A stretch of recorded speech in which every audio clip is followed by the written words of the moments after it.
de ces sentinelles anti-fraude électorale.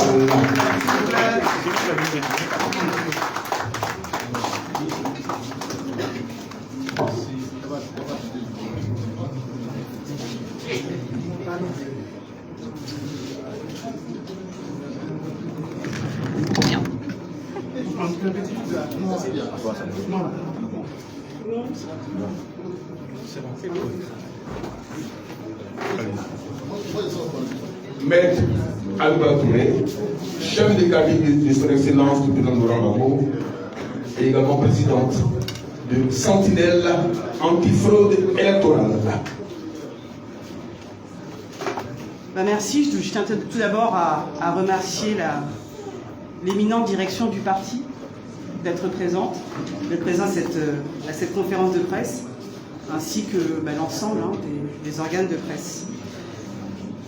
Donc, mesdames et messieurs, cette conférence de presse intervient près de 10 jours après la remise de la liste électorale aux partis politiques par la Commission électorale indépendante, et à peine 2 jours après le début de l'affichage. Mais avant de poursuivre, et comme il a été récité telle une incantation, les dispositions de l'article 4 du Code électoral, qui mieux que le président de la CEI pourrait expliquer la position de la CEI dans l'établissement de la liste électorale provisoire. Nous allons donc l'écouter. Vidéo, s'il vous plaît. Parlant du président Gbagbo qui n'a pas suivi la liste électorale, je vais vous expliquer. Comme il s'agit d'actualiser, de rendre la liste électorale conforme au corps électoral, l'article 4 dit ne peuvent être sur la liste électorale que les électeurs. Or, pour être électeur, il faut juger de ses droits civils et politiques, être citoyen âgé de 18 ans. Alors nous, qu'est-ce qui peut affecter les droits civils? C'est une décision de justice. Qu'est-ce que nous faisons? Nous écrivons au ministère de la Justice pour lui dire donne-nous la liste de toutes les personnes qui sont déchues de leurs droits civils et politiques. Cette année, le ministère de la Justice nous a donné une liste de 11 000 personnes déchues de ces droits civils et politiques, de leurs droits civils et politiques. Ce n'est pas un acharnement quand on parle du président Gbagbo. C'est parce que certaines personnes veulent focaliser le débat. Sinon, il y a 11 000 personnes qui sont déchues de leurs droits civils et politiques à la suite d'une décision de condamnation devenue définitive. Il y a 53 000 personnes qui sont décédées. Alors, comme vous venez de l'entendre, il nous a été expliqué, pour justifier le refus d'inscription du président Laurent Gbagbo, que la CEI aurait fait l'application de l'article 4 du Code électoral, de sorte qu'il ne faut pas focaliser le débat sur la personne du président Gbagbo, puisqu'il s'agirait, selon la CEI, de rendre la liste électorale conforme au corps électoral. La liste transmise par la CEI est donc, à ses yeux, une liste qui serait le plus conforme possible au corps électoral, si ce n'est les petits ajustements, ça et là, qui pourraient intervenir à l'occasion du contentieux, justement, qui va bientôt s'ouvrir. Je ne vous cacherai pas que, depuis cette cérémonie du 20 mai dernier, nous avons été régulièrement contactés par nos sentinelles qui ont été alertés d'un certain nombre d'irrégularités et de suspicions de fraude. Nos concitoyens n'ont également pas hésité à nous faire part de leurs préoccupations quant à la gestion même du processus électoral par la CEI. Alors, je ne vais pas passer toute la conférence de presse à vous réciter des articles de loi, ça serait ennuyeux, mais il y a au moins un article que je dois vous citer, un seul. C'est l'article 4 de la loi du 9 octobre 2001, portant composition, organisation, attribution et fonctionnement de la CEI, et qui dispose, je cite, « Dans l'exercice de sa mission, la Commission électorale indépendante a accès à toutes les sources d'informations relatives au processus électoral et aux médias publics. Les autorités administratives sont tenues de lui fournir tous les renseignements et de lui communiquer tous les documents relatifs aux élections dont elle peut avoir besoin dans l'accomplissement de sa mission. » Cette disposition est très importante puisqu'elle met en évidence l'étendue des pouvoirs de la CEI dans l'accomplissement de sa mission et notamment la gestion des fichiers électoraux et la mise à jour annuelle de la liste électorale.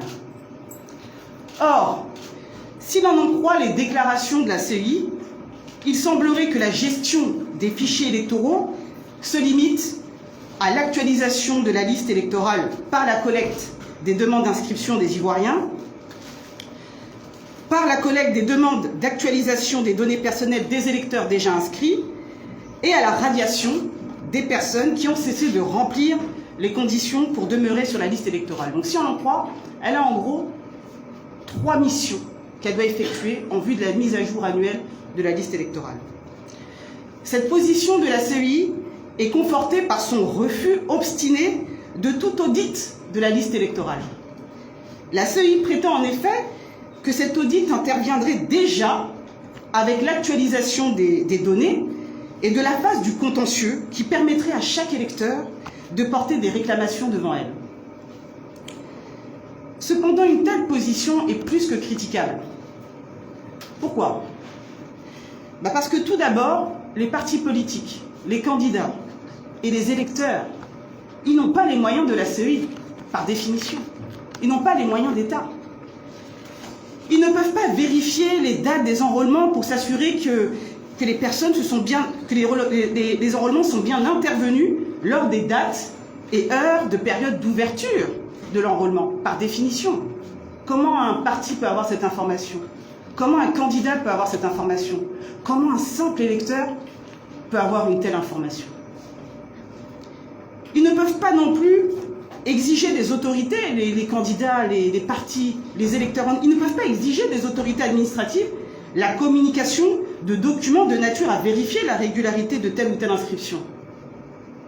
On ne peut pas se lever comme ça, se rendre dans une mairie et demander les actes de naissance de ses voisins ou de gens dont on doute qu'elles devraient figurer sur la liste électorale.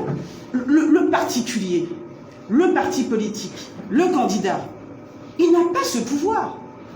Mais la CEI l'a. On ne peut pas non plus, on n'a pas non plus le même délai que la CEI.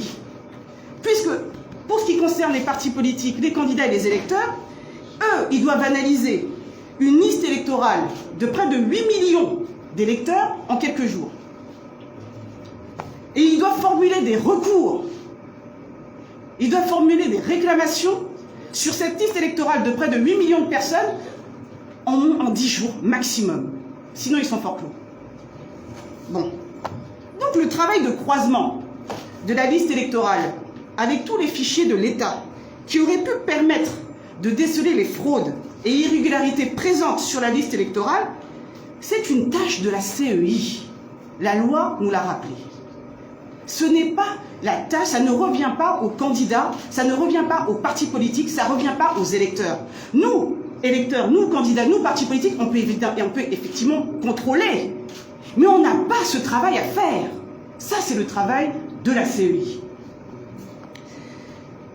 Mettre à la charge des partis politiques, des candidats et de simples électeurs un travail d'audit sans disposer du temps nécessaire, des moyens matériels et financiers ou du pouvoir de réclamer des autorités administratives les pièces nécessaires est tout sauf de nature à permettre de constituer une liste électorale transparente. Il ne faut pas qu'on se mente. Les textes de la CEI montrent que c'est en réalité son véritable travail à elle, d'auditer. C'est ça qui lui était demandé, pour produire une liste électorale la plus transparente qui soit. Force est malheureusement de constater que ce n'est pas le travail effectué par la CEI, de sorte que la liste électorale est perméable à toutes les irrégularités et à toutes les fraudes. En effet, dans un laps de temps extrêmement court, SAFE a pu être alerté par des citoyens sous couvert d'anonymat, par des candidats et par les sentinelles elles-mêmes, de ce que la liste électorale était truffée d'irrégularités et d'éléments frauduleux. Tout d'abord, et alors qu'il nous avait été dit et répété par la CEI que l'inscription des mineurs est impossible, ça a été dit, force est de constater que c'est faux. En quelques jours d'analyse, nous avons pu relever la présence de mineurs dont l'âge varie pour le moment, puisqu'on débute à peine le travail, mais l'âge varie entre 3 ans et 14 ans. Image. Vous pourrez regarder dans ces projections, effectivement, l'un des électeurs qui est âgé de 3 ans, et puis un autre qui est âgé de 14 ans. Mais ils sont extrêmement nombreux en réalité, nés entre 2020, certains même nés en 2021. Le travail se poursuit pour en déterminer le nombre exact. Mais en tout cas, ça ne semble pas poser de difficulté à la CEI. Nous avons également pu relever la présence de 4638 centenaires sur la liste électorale. Alors vous allez me dire, tant mieux pour eux, ils ont longue vie. Effectivement. Et puis on pourra encore me dire, mais attendez, c'est pas parce qu'ils sont centenaires qu'ils n'ont pas le droit de voter. Ce sont des électeurs comme tous les autres. Oui, oui, c'est vrai. Mais il est tout de même peu probable que des personnes nées au 19e siècle soient encore en vie. Enfin. Je pense, hein. Oui, oui, vous avez bien entendu. Nous avons trouvé sur la liste électorale des personnes nées au 19e siècle. Le doyen d'âge sur notre charte électorale est âgé de 170 ans. C'est notre doyenne. Je vous informe, hein, c'est-à-dire qu'ici en Côte d'Ivoire, vous ne saviez pas que vous avez la personne la plus âgée au monde. Donc, nous avons ainsi sur notre liste électorale des électeurs qui ont entre 3 ans et 170 ans. Et cela ne choque pas la CEI. Nous avons également pu constater la présence de personnes décédées sur la liste électorale. Alors, avant d'en dire davantage sur ce point, nous tenons à rappeler aux familles notre profond respect, bien évidemment, et toute notre compassion à leur endroit, eu égard à leurs lourdes pertes. Mais si nous nous permettrons aujourd'hui de citer les noms de leurs proches, c'est avec le plus grand des respects, bien sûr, que nous allons le faire, et c'est surtout afin d'éclairer nos concitoyens sur le caractère extraordinairement peu fiable de la liste électorale provisoire. En effet, nous avons pu constater la présence sur la liste électorale de notre illustre Bernard Dadier, décédé il y a pourtant 4 ans. Il est électeur. Comme si une si grande personnalité ivoirienne, dont le décès ne pouvait pas passer inaperçu, peut encore se trouver sur la liste électorale. Comment ça peut se faire? Mais il n'est pas le seul. Nous avons également pu constater la présence sur la liste électorale du patriarche Abdoulaye Diallo, décédé le 6 mars 2023. Alors, j'entends déjà certains me dire « Oui, mais enfin, il est décédé tout récemment, la CEI, elle n'a peut-être pas eu le temps d'intervenir dans sa mise à jour. Elle a fait une mise à jour, oui, mais bon, elle n'a pas pu faire la mise à jour pour quelqu'un décédé aussi, à une date aussi proche. » Ok. Mais alors, que dire de la présence sur la liste électorale de feu le Premier ministre Seydou Diarra, décédé le 19 juillet 2020? Ou encore de feu Seri Bailly, décédé le 2 décembre 2018. On trouve encore comme électeur feu le ministre Alphonse Douati, décédé le 30 janvier 2022. L'ancien DG de la Sotra, Athé Philippe, décédé le 26 juillet 2019. On trouve aussi sur la liste électorale notre regretté maître Kwasi Kwaku André, décédé le 27 avril 2022, ainsi que le coordinateur régional des Grands Ponts du PPACI, feu Agnero Paul Wood, qui est décédé le 31 mai 2022. Alors nous pourrions continuer, hein. On pourrait vraiment continuer à vous citer le nom de centaines et de centaines de personnes décédées qui figurent toujours sur la liste électorale. Mais cela nous prendrait trop de temps et le travail d'analyse n'est même pas encore terminé à notre niveau. Toutes ces personnes décédées ont ainsi encore leur qualité d'électeurs. Ces seuls exemples sont de nature à démontrer que la CEI, qui s'enorgueillit de radier de la liste électorale les personnes dont les noms figurent sur la liste transmise par le ministère de l'Intérieur, a manifestement omis des personnes dont elles-mêmes, sans aucune démarche particulière, ne pouvaient ignorer le décès. Nous avons également noté la présence sur la liste électorale, écoutez bien, hein, de personnes prétendument déchues de leurs droits civils et politiques. En effet, une fois n'est pas coutume, je vais vous parler de M. Guillaume Soro.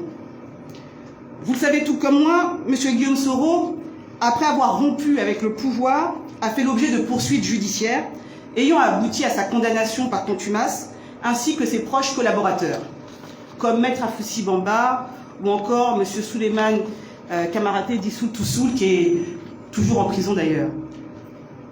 Pourtant, tenez-vous bien, si M. Guillaume Soro a été radié de la liste électorale, Maître Afoussi Bamba et Soul Toussoul, qui avaient également été condamnés dans la même affaire criminelle, figurent eux toujours sur la liste électorale. Il en est de même dans une toute autre affaire criminelle concernant le général Dogboblé et le colonel Jean Abi, qui n'ont pas perdu leur qualité d'électeurs et se trouvent sur la liste électorale. Il en est encore de même du commandant Anselme Seka, dit Seka Seka. Oui, toutes ces personnes sont sur la liste électorale. Tous ces militaires qui croupissent en prison et dont on ne cesse de réclamer la libération ont tout de même le droit de voter. Et sont sur la liste électorale, contrairement à toutes les allégations de la CEI qui peinent à justifier l'injustifiable. Elles peinent à justifier l'injustifiable.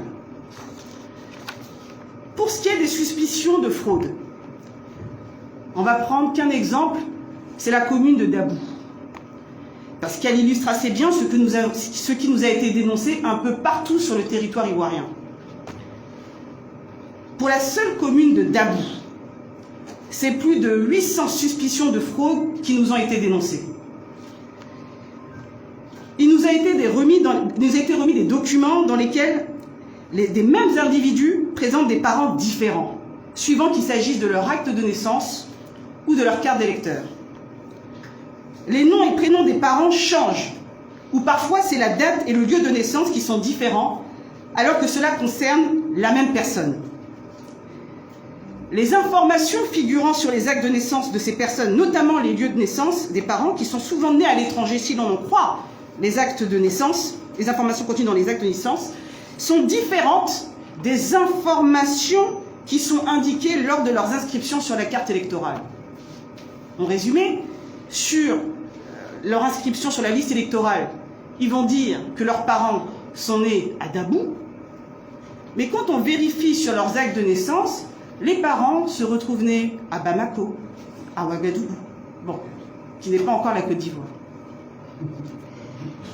Les fausses déclarations à elles seules sont ainsi de nature à douter du droit de ces personnes à figurer sur la liste électorale. Sinon, pourquoi mentir? Et pourtant, ces personnes hautement suspectes figurent bien sur la liste électorale. Les informations contenues sur la liste électorale sont telles que vous avez des électeurs qui ont des pères, et surtout des mères, on a vu plusieurs cas comme ça, de mères qui auraient mis au monde ces électeurs à, tenez-vous bien, 120 ans. C'est-à-dire que ces femmes ont accouché de ces électeurs à 120 ans. Ça se passe de tout commentaire, je dirais. Nous avons également pu constater qu'il y a des individus qui font état d'une filiation qui est contredite par les éléments figurant sur leur acte de naissance. Ainsi, un même acte de naissance semble avoir été utilisé par plusieurs électeurs pour justifier de leur filiation et de leur capacité à figurer sur la liste électorale. Il y a ainsi plus de 800 cas dans la seule commune de Dabou. Plus de 800 cas. Les candidats PPACI dans toutes ces zones vont bien évidemment effectuer les réclamations devant la CEI. Nous avons en outre pu relever des cas flagrants de transhumance qui faussent nécessairement le processus électoral et pour lequel nous nous étonnons de l'inertie de la CEI. En effet, en se fondant sur les derniers chiffres de l'INS, sur le recensement global de la population et de l'habitat, nous pouvons constater que la commune du Plateau comptait en 2021 7186 habitants. Mais alors, dans le même temps, cette même commune compte 82 707 électeurs. Comme s'ils tombaient du ciel juste pour les élections et après ils repartaient. L'inadéquation entre le nombre d'habitants et le nombre d'électeurs, voire même le caractère ubuesque de ces chiffres, n'est pas de nature à garantir un processus électoral transparent. Nous nous étonnons que ces suspicions de fraude n'amènent pas la CEI à procéder à des investigations plus poussées. Elle qui est si prolixe à justifier l'injustifiable vis-à-vis de certains citoyens. En ce qui concerne les doublons, bien que le président de la CEI n'a cessé de répéter qu'il était impossible de s'inscrire plusieurs fois sur la liste électorale, force est de constater que la liste électorale le contredit, sa propre liste électorale le contredit. En effet, on a retrouvé une personne qui dispose de 2 numéros d'électeurs différents pour les communes de Lakota et de Grabeau. Une autre a 2 numéros d'électeurs différents pour voter dans la même commune à Bergerville. Tandis qu'une autre possède encore 2 numéros d'électeurs et donc 2 cartes d'électeurs différents pour voter à Abobo. On n'a pas fini le travail. Mais aujourd'hui, on peut vous dire que les doublons recensés s'élèvent à 6036 qui sont inscrits sur la liste électorale et qui peuvent voter 2 fois, voire 3 fois, et ont été repérés. L'impossible est ainsi devenu possible avec la CEI. En résumé, à l'examen de la liste, on peut relever que des mineurs sont bien inscrits sur la liste électorale, des personnes nées au 19e siècle et dont on peut raisonnablement douter qu'elles soient encore vivantes sont pourtant bien inscrites sur la liste électorale, des personnes décédées sont bien inscrites sur la liste électorale, des personnes condamnées pour crime sont bien inscrites sur la liste électorale, des personnes détenant 2 voire 3 prétendument un numéro unique, le fameux numéro unique, il y en a qui en ont 2 ou 3, et elles sont sur la liste électorale. Des personnes dont la filiation déclarée sur la liste électorale ne correspond pas à la filiation enregistrée à l'état civil sont pourtant bien présentes sur la liste électorale. Toutes ces personnes, tous ces doublons peuvent être inscrits sur la liste électorale, mais pas le président Laurent Gbagbo. En réalité, ces quelques cas démontrent à suffisance le caractère discrétionnaire de la décision prise par la CEI de laisser les uns et pas les autres sur la liste électorale, en fonction de ce qu'ils puissent être considérés comme de potentiels candidats aux élections présidentielles ou pas. Toutes ces incongruités relevées sur la liste électorale mettent nécessairement en évidence le caractère politique des décisions prises par cette institution. Cela décrédibilise totalement la CEI, qui apparaît comme un outil pour éliminer des adversaires politiques plutôt que comme une autorité administrative indépendante. Les faits sont têtus. Et les éléments factuels présentés réduisent à néant toutes les tentatives de la CEI de donner un fondement légal à des décisions qui apparaissent comme ayant été animées exclusivement par des calculs politiques. Les doutes sur la conformité de la liste électorale au corps qui serait conforme au corps électoral ne s'arrêtent pas à ces constatations qui ont un arrière-goût de règlement de comptes politiques. En effet, outre les incohérences et inconséquences relevées sur la liste électorale, des citoyens ont également commencé à nous alerter via les sentinelles sur des situations particulièrement préoccupantes, notamment dans les différentes communes et régions du pays, et notamment à Yopougon, à Abobo, à Cocody, à Anyama, mais aussi au niveau des régions, comme dans la Mai. Nous recevons et continuons de recevoir régulièrement plusieurs alertes que nous sommes en train d'analyser et qui, le moment venu, vont nous amener à faire une autre déclaration. Malheureusement, au regard du travail abattu en quelques jours seulement, parce que nous, ça fait que quelques jours que nous avons pu travailler sur la liste électorale, nous pouvons d'ores et déjà émettre les plus grands doutes et des réserves extrêmes quant au caractère rigoureux, transparent et sérieux de cette liste électorale provisoire qui semble avoir manqué son objet. On ne peut pas comprendre qu'avec le budget pharaonique alloué à la commission électorale indépendante, elle ne daigne même pas faire le minimum d'efforts en procédant au croisement et à la vérification de la liste électorale pour la rendre un peu crédible, juste un peu. Si l'on en croit la loi de finances du 20 décembre 2022, le budget alloué à la CEI pour l'année 2023, seulement l'année 2023, dépasse les 50 milliards de francs CFA. Je répète, son budget dépasse les 57 milliards de francs CFA. Sur cette somme, il est indiqué que c'est plus de 12 milliards qui sont alloués à la révision de la liste électorale. 12 milliards qui sont alloués à la révision de la liste électorale. À quoi ont donc réellement servi ces milliards? Quand on voit le piteux état de notre liste électorale, à quoi ont servi ces milliards? On est en droit de se le demander. C'est logique d'ailleurs de se le demander, quand on voit qu'on a encore des mineurs, des décédés, même des déchus de leurs droits civils et politiques. Cette liste électorale est en réalité ni fait ni à faire. Toutes les irrégularités et suspicions de fraude constatées par SAFE, qui ne dispose d'aucun moyen, et sur un laps de temps extrêmement court, nous amènent vraiment à douter de la liste électorale provisoire telle qu'elle nous a été présentée, remise et affichée. Alors bien sûr, vous me direz que des recours sont encore possibles.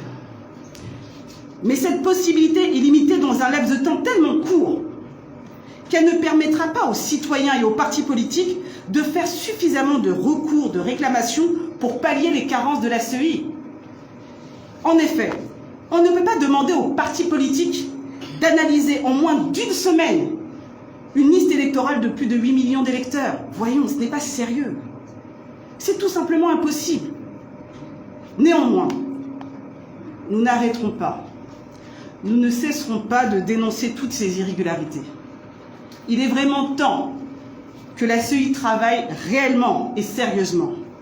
Il est vraiment temps que la CEI travaille pour la Côte d'Ivoire.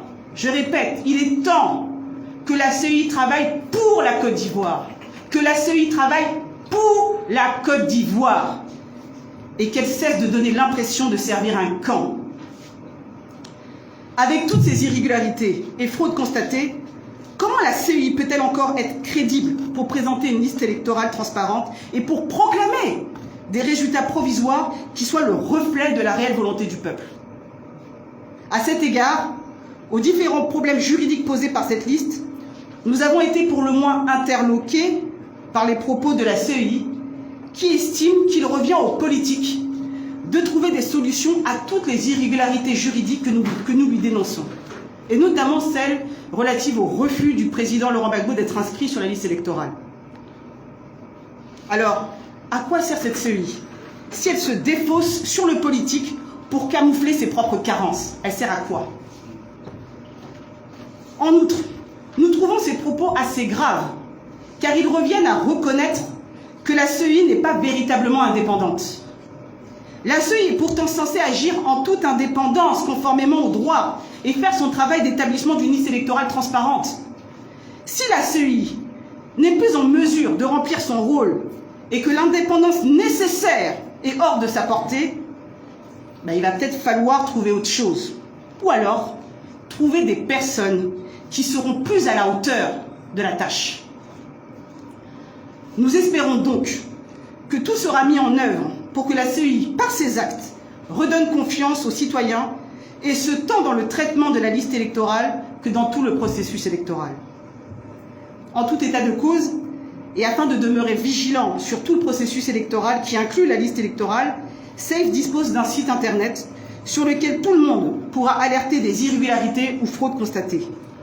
Vous trouverez le site internet de SAFE à l'adresse suivante, safe.ppaci.ci. En allant sur le site, il suffira de cliquer sur l'onglet « Signaler une fraude » pour nous transmettre toutes les irrégularités nécessaires. Et informations, bien évidemment. Tout le monde pourra également prendre connaissance des fraudes dénoncées à SAFE en cliquant sur l'onglet « Cas de fraude » qui recensera toutes les fraudes et irrégularités dénoncées. Chacun pourra s'informer sur les activités de SAFE en se rendant sur notre site internet. Nous travaillons également à la mise en ligne des vidéos et tutoriels pour sensibiliser chacun à être vigilant face aux différentes techniques de fraude. Il est également possible de nous alerter sur des fraudes ou irrégularités par mail à cette adresse info.safe30@gmail.com.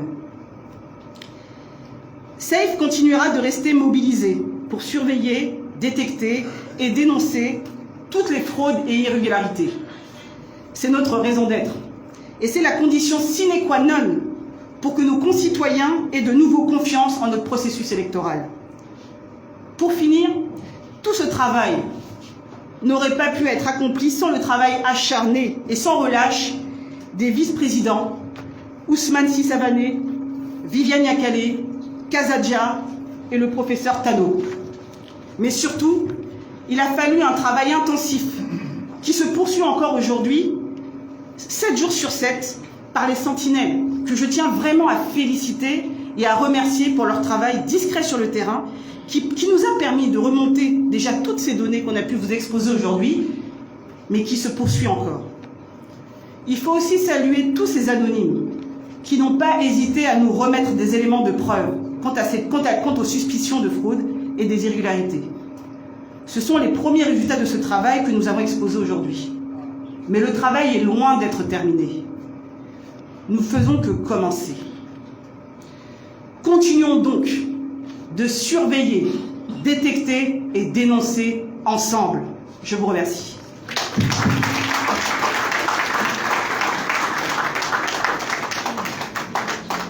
Merci, Maître Abiba. Maître Abiba, chef de cabinet de son Excellence, le président Laurent Gbagbo, et présidente du CIF, Sentinelle antifraude électorale. Vous comprenez donc qu'après cet exposé, le président Laurent Gbagbo a eu raison de mettre en place CIF.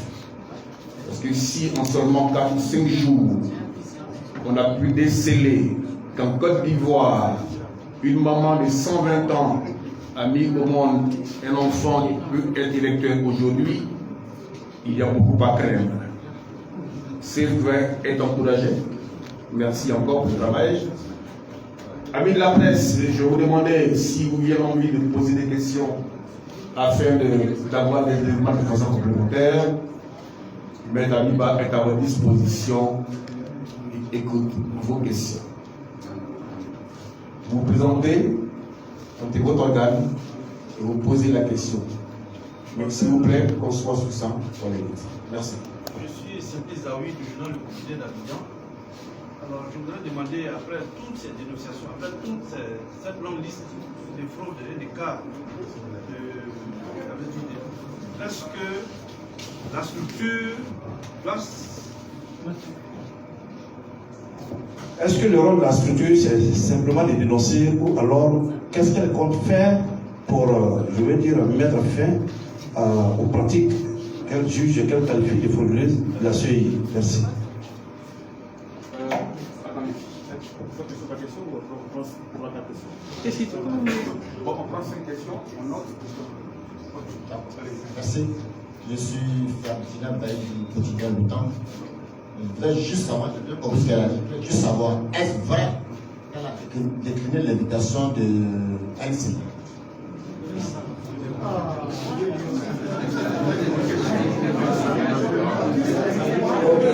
Merci.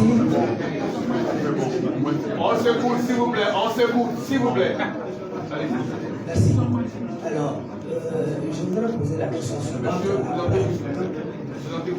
Je suis Gomson Zago du quotidien La Nouvelle Alliance. Tu as besoin de quelque chose? Donc, je disais que je voudrais poser la question suivante après avoir écouté ce brillant exposé. Ils sont nombreux aujourd'hui, des hommes politiques et certains citoyens ivoiriens qui, compte tenu de toutes ces irrégularités dont elles viennent de parler, ils souhaitent que les élections, ces élections municipales et régionales, soient reportées.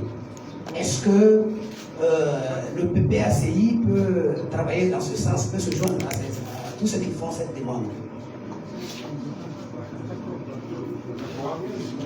Lamine Koulibaly du quotidien Génération Nouvelle. Ma question a deux volets. Le premier volet, c'est si on tient compte du fait que tous les partis politiques sont représentés à la CEI et qu'il y a ces gens de cas flagrants d'irrégularité, est-on en droit de se poser la question de l'utilité de la présence des représentants des partis politiques à la CEI? Ensuite, le deuxième volet, après tout ce que vous venez de présenter, est-ce qu'il n'est pas temps de sortir de cette série des partis politiques et la confier à des structures dépendantes comme la société civile, civilement bien sûr?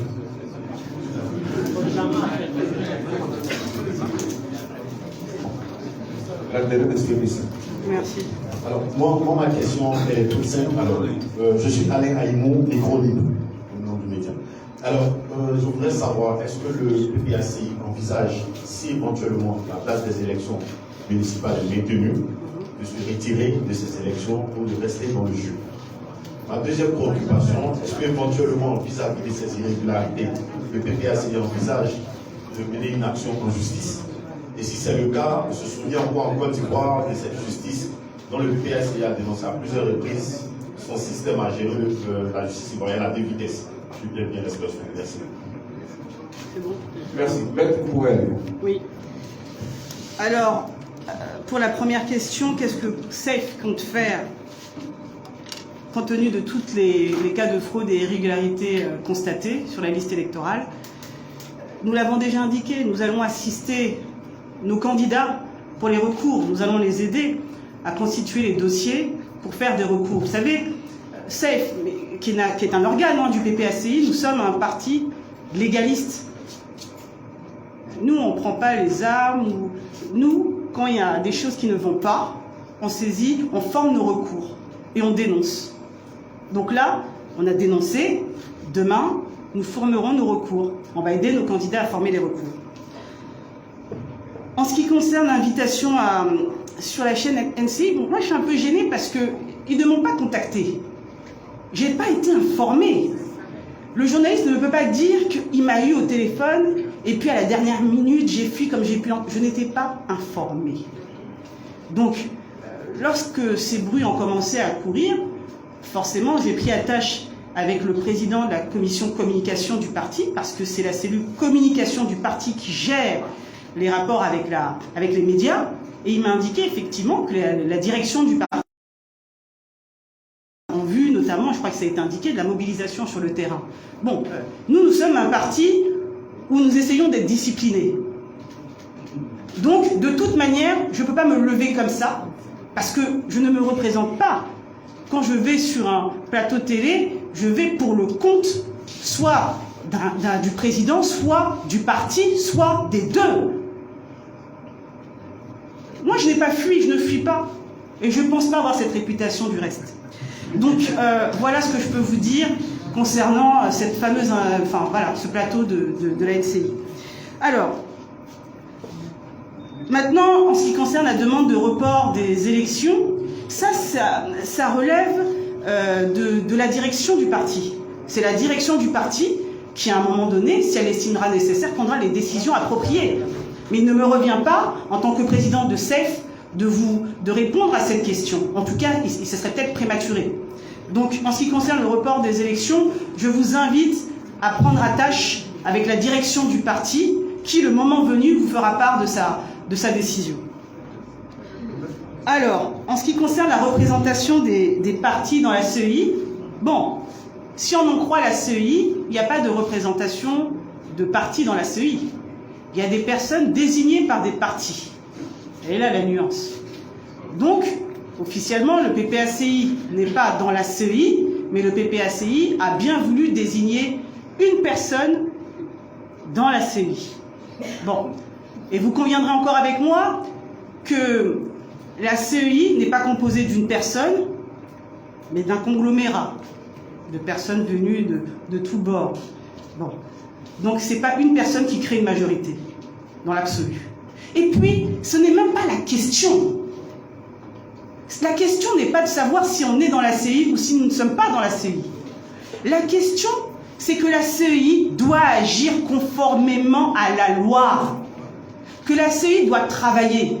Que la CEI ne peut pas venir sur les plateaux télé, dire oui, oui, on a une liste, oh là là, oui, oui, Gbagbo, non, mais c'est pas se prononcer sur les autres pour qu'on se rende compte que finalement c'est un règlement de compte politique. Sinon, je ne peux pas comprendre la présence sur la liste électorale de personnes qui sont actuellement en prison. C'est ça le nœud du problème. La CEI n'a pas travaillé sérieusement. Ou alors, qu'a-t-elle fait des milliards? Parce qu'elle ne peut même pas dire que c'est un problème de... Elle peut pas dire que c'est un problème de moyens. Nous, petit organe safe, sans moyens,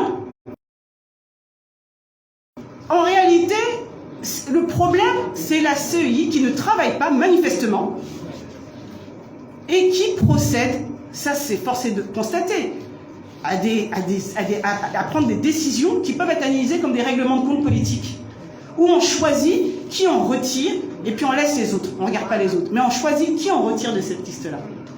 Un enfant de 3 ans peut aller voter, mais pas Gbagbo. Un décédé peut aller voter, mais pas Gbagbo. Une personne emprisonnée peut aller voter, mais pas Gbagbo. C'est ça.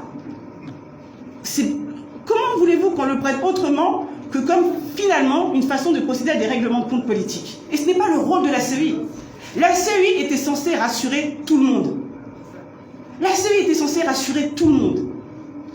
La CEI, aujourd'hui, suscite la méfiance de tout le peuple. C'est ça le problème. Maintenant, ce qui concerne, est-ce que la CEI envisage de se retirer?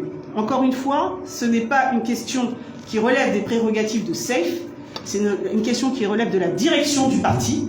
Mais je crois, au regard des dernières déclarations du parti, que ce n'est pas ça la question. Aujourd'hui, la direction du parti a été très claire.